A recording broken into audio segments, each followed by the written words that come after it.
Well, here we are at AirVenture 2011, and we're looking at a different airplane. Not a brand new airplane, but one with a lot of changes to it. This is the American Legend, Super Legend, and we have Dave Graham to help us, taking the instructor's seat, just so that we can see the airplane a little more. Of course, you need a student to do much instruction, but there's a reason why he's back there. We'll cover some of that later.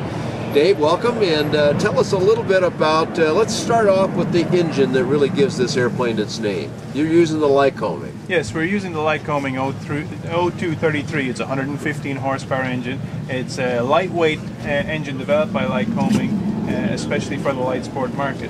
A couple of the neat things about this engine is because it's lightweight.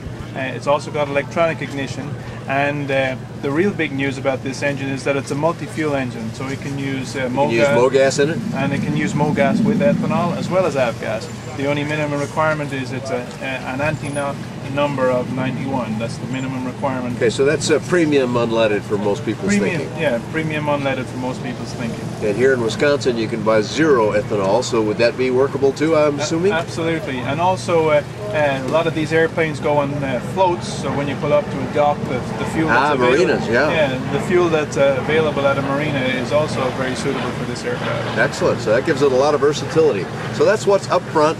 And that engine has been lightened, I believe, in the neighborhood of 30 or 40 pounds from the one most people know as the 233. Is that about right? The 235 is the engine. 235 is the one people know. Yes. Okay, 233 is the LSA version. Yeah, and it's been lightened up quite a bit. The empty weight is now 208 pounds on this engine versus 199 for the 0200D, and that compares with 220 pounds for the 0200A, which was the original engine in this aircraft. Quite a bit of differences. Yeah. So that's one of the ways you've been able to add that engine and yet stay within the parameters of a light sport aircraft. That's right. And we've also put the airplane on another diet. We've always been putting the airplanes on a diet. So we put in this new lightweight interior. A lot of I'm looking at this fabric here. It looks like I can see right through it here. This would be real comfortable in hot weather, I'm guessing. Yeah, some nice padding on the sides too. Made of carbon fiber. They're a molded seat. They're body conforming. The traditional Super Cub, also the Cub, it comes with a steel seat and it's not body conforming, and you can really tell if you've been sitting in it for quite a while.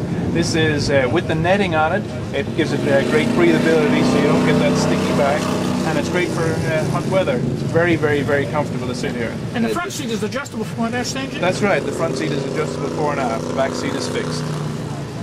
Now, I noticed in this airplane there's a lot of very handsome looking carbon fiber type material. Was that part of the design effort too? That was part of the design effort too, yeah. We wanted to, of course the carbon fiber is lightweight, and you could hide the carbon fiber, but when it's such a pretty material, we decided to show it off. It's really handsome. I like the way it looks, and that includes, I don't know, your camera hasn't looked down here yet, but the whole floorboard's carbon fiber too, so not only very strong material, but as Dave says, real pretty stuff. And I see it's used in a number of applications, but am I seeing all the applications for carbon fiber? Not quite. The boot cowl, the main cowl, the wingtip bows, and a few other pieces throughout the aircraft are carbon fiber. And that's the shave weight, more on this die you've been talking about. You can see also the doors here are carbon fiber, just all in the name of shaving those extra few ounces. Yeah, it's a matter of ounces and grams and those small measurements that get you down to those very tight numbers for the LSA parameters. Now, I've seen, looking at these airplanes before, we shot a couple of videos about the American Legend airplanes, but one of the things I did not see before is this great big screen here, this Garmin 696.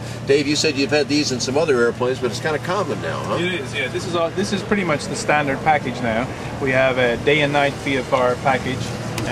So you've got all the instruments are lighted. You've got a 2-track ADI to give your attitude information. You've got wingtip and position lights out on the wingtips. You've also got landing lights on this, and this is pretty much the standard configuration. And this is a switch panel for those devices you just talked about? Yes, it is. And the other panel options are a 10-inch Dynon Skyview. Oh, you can get the 10-inch Dynon Skyview in there, huh? We can get the 10-inch Dynon Skyview. That's been a popular addition to these aircraft, so that's great. And we expect that's going to be another very popular option. Now, you couldn't do that and the 696, though, can you?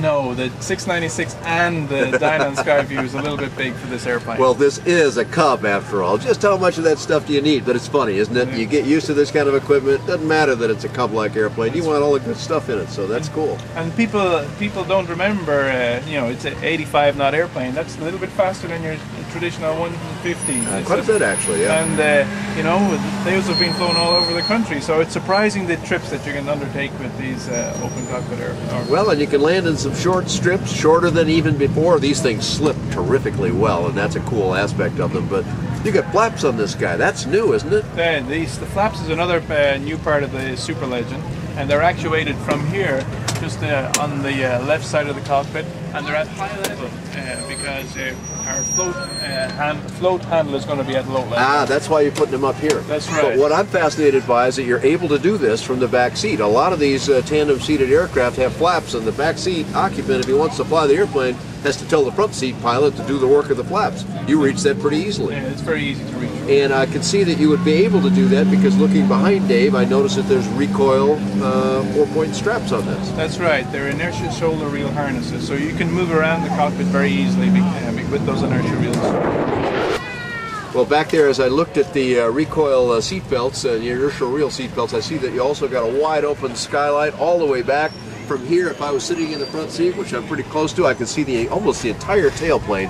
Pretty cool. Is this airplane available as SLSA and kit as well, Dave? Yes, this is SLSA, and it's also available as an experimental amateur build. It will take about approximately another 6 months for the experimental amateur build or the ELSA version to be available. So we expect that around about sometime next year. Well, we've gotten a lot of information from you today, but I'm guessing there's quite a bit more. Where would we go to find more information? You should go to our website. It's legend, legend.aero, or you can give us a call at the factory, 903-885-7000. Excellent. And do you have any information on this airplane in your site, Dan? I haven't gotten to fly the Super Legend yet. I'll be leaning on him for that pretty soon. But yes, I've got a couple of articles about the Legend Cub on the website at buydanjohnson.com or bydanjohnson.com. You'll also be able to find that at aircraftreporters.tv.